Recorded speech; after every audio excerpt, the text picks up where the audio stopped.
Hey, you guys, and welcome to the Steele Wars Hyperchat for the 13th of January, 2021.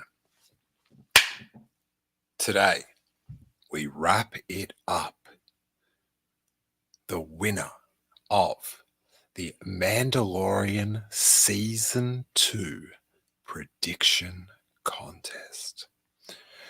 Who will win the cherished Darksaber of prediction?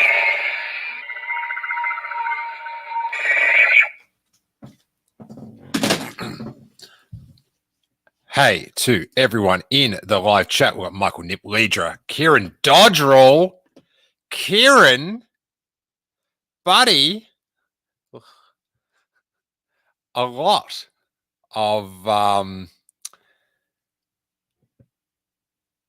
of controversy over Kirill. Coates McGoats. I've got to find because Kieran, his prediction was that Ahsoka would talk about Master Yoda to Din, and I forgot that the I don't know. I think I was so excited when she was talking. Like when the Ahsoka, I never knew she actually name checked Yoda. I thought she just referenced him and the music came on. But there you go. So he had mentioned he'd watched yesterday's video and said, I enjoyed the 5 minutes of controversy over for it. And Blarp says, I actually made it on time for once. Same. I'm feeling very on time today as well. So, the final three predictions were Baby Yoda will vomit in The Mandalorian Season 2, which I think is not as impactful as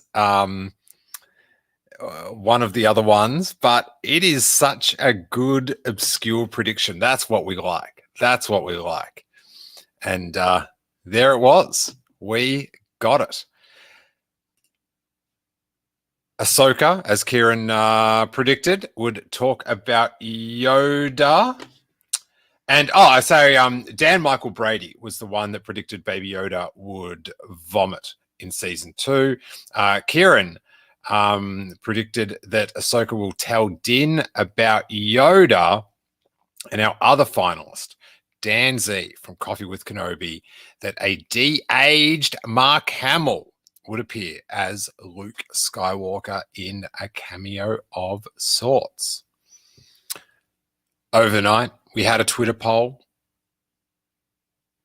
coming in third with 12.8 of the vote.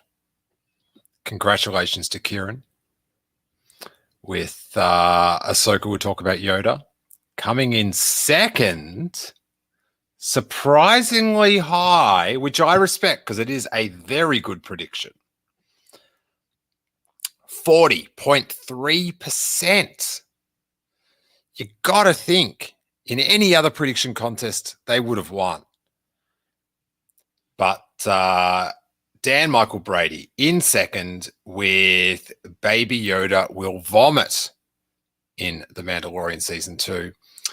And then our winner with 46.9% of the vote is Coffee with Kenobi's Dan Z with a de-aged Mark Hamill would appear. Congratulations to Zan. And as a special treat, I recorded a little chat with Dan today about his victory about an hour ago that we will now cross to. It's going to be good fun. Take it away, me in the past. I'm now scared I didn't have it set for audio to play as well, so I'll redo it. So finicky, bang. Here we go. All right. We are here. This is a live cross. Very exciting. We're going back in time. I'm going to have to wear the same T-shirt on the show to keep continuity. I actually thought about making it like pretending you were actually here, like it was live, but then like shaving my head or something. So it was obviously not live. But instead of ruining how my giant head looks for a stupid 5-minute joke, I've gone full head and I'll just wear the same T-shirt. But welcome. You look lovely, by the way. Thank you. Yes. Thank you. Oh my God. Is there anything that you can get wrong? Prediction winner. Hey, man, I am fired up. And I swear to you, when that aired for the first time, I looked at my son and I said, I predicted this. I was talking to Steele and I predicted this. I was like, I couldn't believe that. It was just unbelievable. Crazy. I love it. I love it because so many people with, when he was going, like, doing his thing, igniting the green, so many people, I thought of you when that happened. And my reply is always like, I was thinking about me as well. But I'm very flattered that during this momentous occasion, you're like, I'm winning this sweet prediction contest. That's right. It is on. Now, it did get pretty close towards the end. It did get pretty close, down to 7%. The second prediction, which I think, like, they're two completely different beasts of prediction. Like, you have predicted this major thing, and then we also get Baby Yoda vomits. Like, what? I love the obscureness of it. But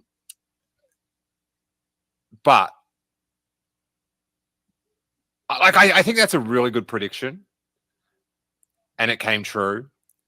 But just, you can't deny the momentous and the thing that you put. I've got. Did you video it or did you email it? I emailed it to you. Emailed it to me. Yeah. All right. Wait there. This is the thing about Dan's prediction. I'll go into my prediction folder, which I do have to say, I've got like how you do the automated, if there's a keyword or something, it goes into a certain box. So your email is actually, an email from you is the last email in the prediction box. It's the last name, I bet. Zaire. No. It's because you're the last person that emailed the prediction address. Really? And it reads, dude, did I win a prize or what? I was thinking of the no prize, the Stanley no prize. Nah, buddy. We hand over to you the Hasbro Darksaber of prediction, which has been switched off. I was very nervous then that I was delivering a broken prize, but I will put that in a poster tube, buddy, and it will be yours to hold. I will say, though, like, I know you're a big Star Wars fan, and you like to live by the ideals of the Star Wars universe. My 2-year-old son has discovered this and is running around lighting it up. And he actually knows the word lightsaber, which I was just like, wow, that's incredible. Good parenting. So, speaking of good parenting, I feel like to stay within the canon of the Star Wars universe, you should come around and fight my son to the death so you can take it properly, the way the Mandalorians, in a way that Bo-Katan could respect. Come round and make my son cry is what I'm saying. Completely reasonable. That's the same level of pathos as Luke showing up and Baby Yoda vomiting. It's very similar. Now, You know what? In all honesty, seriously, I have that. I would love to bequeath it to your son. It would be my delight. On behalf of me and Coffee with Kenobi, that would be wonderful. It will save you on postage too. This is the way, Steele. Dan, you've hit me in that spot. Mm-hmm. That is very kind. I'm moved. I mean it. I mean it. He will appreciate that. And I'll print out a picture of your head and then he can fend you off. That's the nicest thing anyone has ever done for me. I am, however, still going to spend some money on postage because downstairs I do have an Ignite the Green t-shirt, which there wasn't a t-shirt involved in this price, but I feel like because the prediction, I feel like if you make a prediction that corresponds with one of my t-shirts, you should get the t-shirt. You know what I'm saying? I agree. And so do my attorneys. So yeah. So I will, I'll give you a bang up one, some of these stickers, and I'll shoot you a size large Ignite the Green t-shirt. Now I do have to, I know you're on borrowed time here, but this is the thing, like Yoda spew, like that's an amazing obscure prediction. Yes. But not only did you predict this, you talked about the implications it would have on worldwide pop culture. Mm-hmm. This is the email. Hey man, here's my prediction. Mark Hamill makes an appearance and is de-aged courtesy of the wizardry of ILM. I like that you're like almost writing a press release. Yeah. As you do this. To help Ginger Jaren, I never say that word properly, and the child find their way. Just a brief cameo, but worthy of a lifetime of buzz. Yeah. Looking forward to your thoughts, Dan. Now, I've got to be straight up with you. My thoughts are, or were, oh, that'd be great, but as if. Yeah, something like that would be, I think you'd be floored or something like that. So when you asked me about this, I thought, what would be the coolest, most improbable thing I could possibly imagine? Because I'm not a big speculation person. So then I had just recently watched Ant-Man. I thought about Michael Douglas and the amazing work they did de-aging him. And I thought, wouldn't it be great if Mark Hamill showed up as Luke? Plus, I know you're a massive Luke Skywalker guy anyway. And I thought, let's try it. What the heck? I mean, what's the worst that could happen? I may win a Darksaber and a really sweet t-shirt and get to talk to you. So, all right. I think that's the I listed the order. That's the Yoda spew part of the rumor. I can't believe you passed up Yoda spewing for that. Well, Baby Yoda spewing. Yeah, well, priority. But how did it hit? It had such a visceral, physical effect on me that I was kind of like, I was like crying, but then laughing because I thought it was so funny how into it I was, and like my body felt weird. Do you know what I mean? No, I know. Like, I hear you. How was it for you? Did you watch it at night, or you're on the East Coast? Oh no, you're Central. And you're also watching it with your son. So yes. Maybe it was a daytime viewing. Yeah, it was like 5:30 in the morning because because of the show and everything I do online, I didn't want it to be ruined for me. So he and I would wake up. We called it Mando mornings. We wake up really early on Fridays and we watched it. And when the X-Wing showed up, you sort of held your pulse and you thought, oh my God, please let that be what I want it to be. But you don't want to actually go that direction because you don't want to be disappointed. And then slowly, the very slow, clever reveal where they give you just enough to think that it's possible. And then when it's finally said and done, I clapped. I put my hands in and I said, Luke Skywalker. And I was screaming, and my 7-year-old looked at me like excited. And he probably thought I was a little crazy. And I couldn't believe it was actually Luke showing up. I mean, honestly, when Grogu was summoning a Jedi, who else could it be but Luke Skywalker? He's the most important Jedi in the galaxy in this time period. So it had to be him. And the fact that they went there and they used Mark Hamill for it, and they execute the way they did. I mean, I got adrenaline talking to you about it right now. And I loved your reaction to it. It was very moving to me because, again, we know how much this stuff means to us, and it could not have been wrapped up better. Yeah, I feel like when people watch the reaction, like people I know, like you, they see a silver lining to all this social distancing because they're like, I don't want to be around this dude anymore. He seems unhinged. He could snap at any moment, Dan. No, I feel like that's great because there's like a legitimate emotional vulnerability there. And that was you. That is you. That is who you are. And you put it out there for us. And I appreciate that. Oh, cheers, dude. Yeah. God, I hope you win a prediction contest every week now. I'm going off this like I'm up a lightsaber and I'm feeling good. Yeah, brother. It was just the thing about the X-wing coming through. It was like it could only mean Luke Skywalker, but that's impossible. Like it was this, like the cool thing is that I've got the video of it, so I remember exactly what I said, and I it was just like what, because the X-wing could only mean Luke Skywalker, but that's like as Luke Skywalker once said, that's impossible. Right. And then nothing else would pay off for that. Otherwise, like, oh boy, one X-wing. It's Luke's. Yeah. It's and the cockpit opens up and he takes off his helmet and he puts on his cowboy hat and it's Filoni. Yep. That's right. Riding R2-D2 on a saddle. All right, man. I congratulations. Thank you.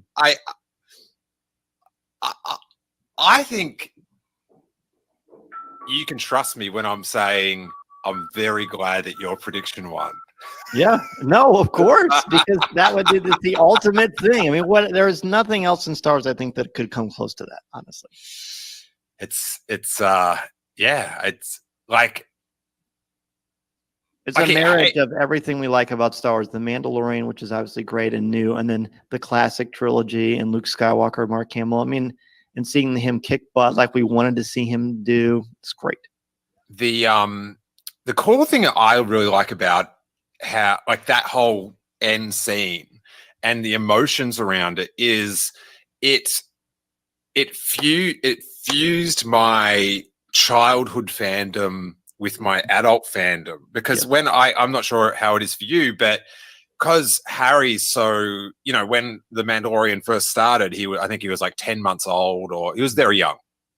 And so like he's like a perfect substitute for Grogu. Do you know what I mean? And the whole line at the end of season 1 that Grief says, he might just look after you. Like I like when he said, I was just like, like sometimes you just get struck by these things that are just like, oh, I'm a dad, and it's my like that's my my job. And it's about the only Star Wars where it's a healthy portrayal of father and son, and because we both have young children, young boys, we get that. Yeah, and it's sort of like, it's just this real touchstone to me, and to have that whole Luke thing, like it was sort of so weird, because the more I think about it, because it's my childhood, it's giving me everything I want, and this is the best. But then it's followed up, like pretty much in the same scene with Din taking off the helmet and getting the touch, and then that's kicking up against my like adult fandom and the things I relate to as an adult Star Wars fan. So it was just like I was like I listen, I felt like I went to the fan service station and said, fill her up. Fill her up again. There was petrol just gushing out of my fan service car, but it was what a time, Dan. I love it. Well, hey, I mean, I very well said. I hope that someday you come out of your shell and start a show, because I think you're onto something.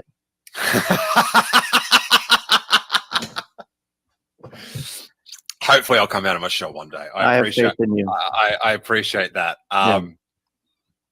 And yes, I appreciate the comedy of that comment, especially. I'm impressed with that line as I am with your beard, Dan. Thank you.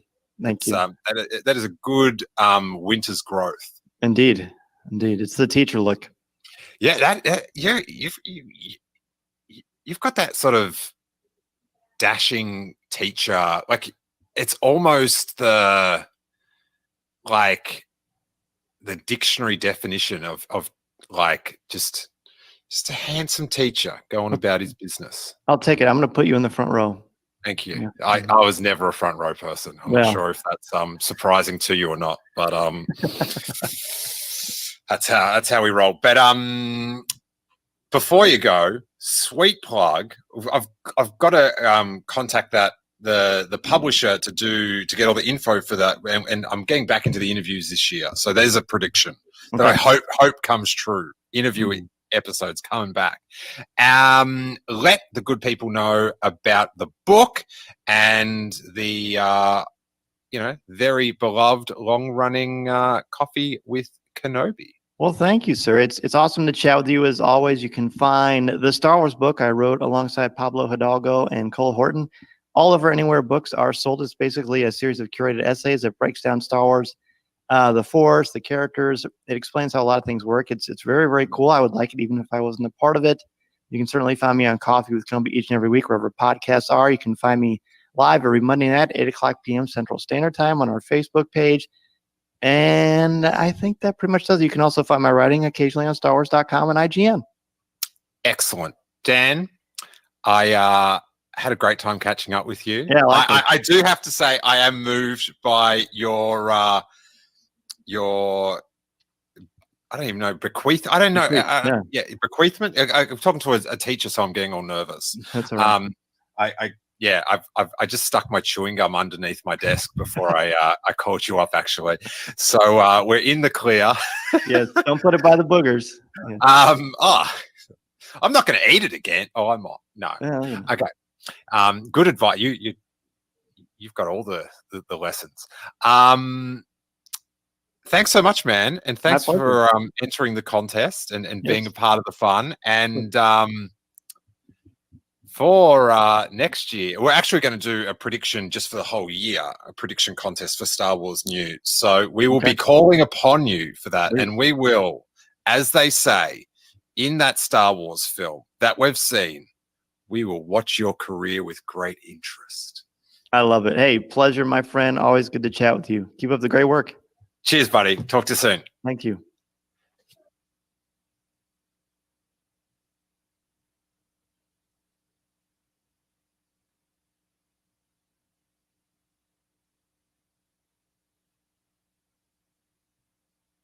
Oh, sorry.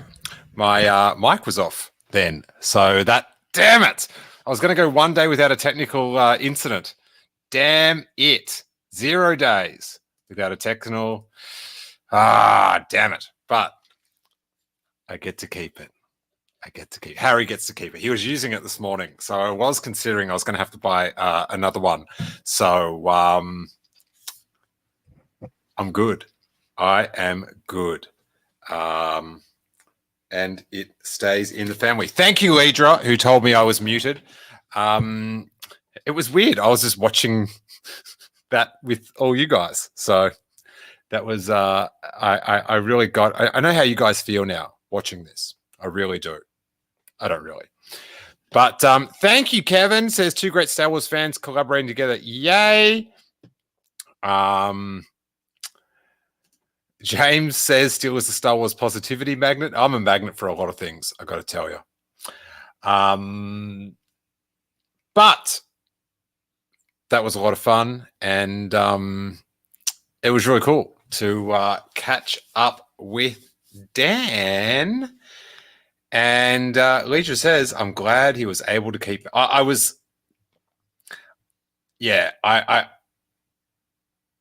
in my head, I was like, I'll just Amazon one to Dan, and you can have it in the packet and stuff. And because Harry was using it like this morning, so I was just like, if he calls out that that's missing, there could be hell to pay. You know what I'm saying? Thanks, Leidra. So much fun. Got to give a shout out, actually, to Sean Hoffman, who edited all those prediction videos. So then I could actually wade through them all and work out they all were. So thanks so much, Sean. I really appreciate that. Tomorrow, we might have a live report from Corey as he hunts for a new apartment. Is that good sizzle for Corey Thursdays? But we'll be back and had a few days off covering news, and there hasn't been a lot of stuff, but we'll get back to that tomorrow. Friday, for patrons, we will have, actually, no, it's for everyone, but only patrons. I'm going to put up the post. They can ask questions. So check out Steele Wars, patreon.com/Steele Wars, and the patron Q&A, and I'll record that tomorrow, and that can be your Friday content. Also, coming down the track, just recorded today, a new Star Wars Year by podcast. They'll be up this week for patrons only in both audio and YouTube forms, exclusive YouTube. And we just had a ball. We are covering the Star Wars history of mid-1983 on this episode, the release of Return of the Jedi, the best. And there's some great info on there. Great. We go off on the tangents on that show. Amazing. Also on Patreon, we've got a new Page Wars, a non-spoiler review of Light of the Jedi with so many twists and turns that Tom's non-spoiler review was so good that we had to stop the podcast, even though it had already gone for an hour, before we got to the spoiler section. And now I'm listening, and it is very good. I just got up to, I've done the first third. The book's split into 3 segments. I've done the first third, and I don't know how it's going to go. This Niles is getting involved. They don't sound that cool, to be honest. But the first third was just marvelous. Jedi being Jedi at full strength. It's very good. It's very good. Hopefully we get some animated action out of this. It kills me that, like, I don't want them to animate books that they've already done, but damn, this story's so good. I wish they would. Maybe, here's a theory, bit of extra content. Maybe they could do a long-running cartoon series. I'm trying to find a loophole so I can have this book animated. A long-running book series, a long-running cartoon series that runs through the High Republic up to Acolyte, the live action. And they retell this in the first couple of episodes, but then they go and then tell other stories. Because I want to see this animated. So good. So good. So I highly recommend you checking out number 1 on the New York Times bestseller list, Charles Soule's Light of the Jedi. So that's up for patrons, as well as a new Juklin Strikes Back with Jackie reviewing Mandalorian Season 2 episode by episode. Saturday night, live stream,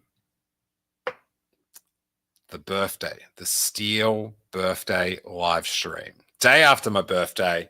And I'm a big birthday. I like parties. So having to do it by myself this year, I'm going to invite you along. And we'll have call-ins. We'll have tons of guests. It'll be just an absolute mockery of the live streaming YouTube platform, but hopefully, I'm sure it will. We'll have lots of laughs and lots of fun. So join us Saturday night. It will probably be 8:30 Pacific, 11:30 Eastern, and I think that means it's 3:30 Sunday afternoon in Australia, I guess. But that's all the sizzle. That's all the sizzle. Hey. Oh, yes. So far it's a turnit for Light of the Jedi. King Tom was a definite turnit. And as revealed on this episode, of Page Wars, King Tom reads the books on his phone. That doesn't seem pleasant, but I won't go on about it now because I grill him for about 20 minutes on the podcast about it. Algernon says, audio, how long is it, Steele? Listening to Spectre of the Past at the moment. Spectre of the Past EU? I feel like it is.